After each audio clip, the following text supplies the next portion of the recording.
How's it going, guys? My name's Honcho and welcome to another squad video.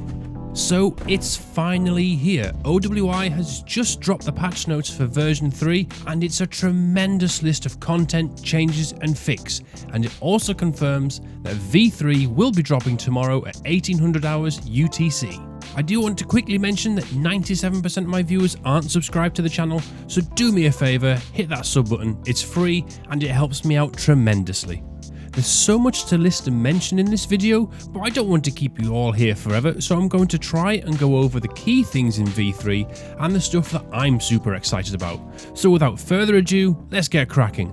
Right, first up is the new faction, the United States Marine Crayons. Sorry, I had to do it. This is the first major Blue 4 faction that also has a heavy emphasis on amphibious capabilities, but we'll get back to that bit later on. Now, the infantry kits will be much the same as you'd expect, ranging from squad lead, combat engineer, rifleman, etc, but their medic is now known as the Corpsman. Now for the new weaponry that's been added, we will be seeing the fabled M16A4, the M27 IAR and the M38 DMR, all of which are chambered in 5.56. The Grenadier will be getting the M203 40mm underbarrel launcher, and I can finally put this next one to bed. The Corps will not be getting a Javelin or Stinger for their heavy AT, they will be getting instead the SMAW, which I know this may have disappointed some of you, but if you think about it, bigger picture and balance wise, it fits in much better. Now for the vehicles that they will be using. For starters, they will be using the M1A1 for their main battle tank, and they will also be using the LAV-25A2 as a wheeled APC. Their armoured APCs will be the AAV-P7, and there will also be a logistics version of this, which is the AAV-C7. You know, should I maybe do this with a phonetic alphabet?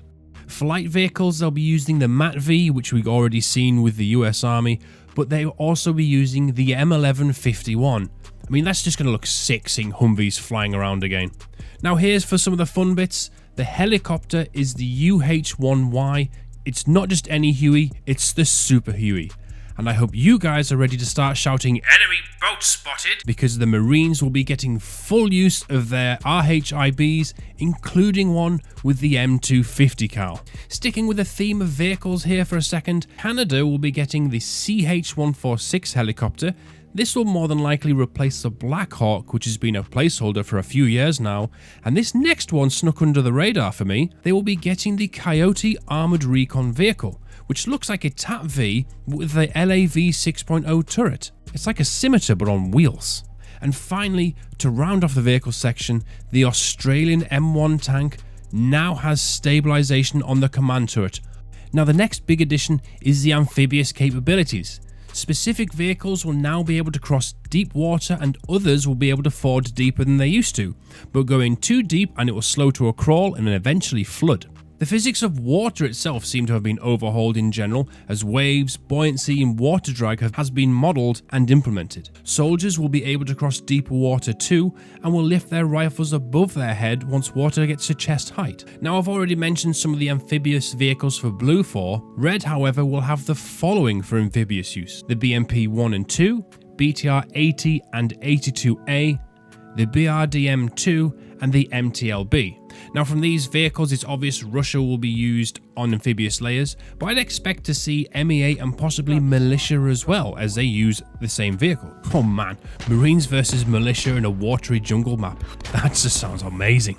So to use amphibious vehicles, we will need maps that have places to use them, and Black Coast is the newest map being added, and I've seen it in testing and all I can say is it looks absolutely stunning. On top of this, Narva, Al Basra, Goose Bay and Scorpo have been updated to allow for amphibious assaults and water-based activities. There's been a good wave of optimizations as well on various maps and items, which is really good to see, and a lot of other minor little changes and fixes, like the British Elcon has had its reticle thickened and the numbers darkened so it can be read easier. Talil, the helicopter's maximum altitude has been reduced from 600 meters to 300 to reduce spotting exploits. And Mutahar RAS V5 has fixed the bad MBT spawn position, and there's many other to list.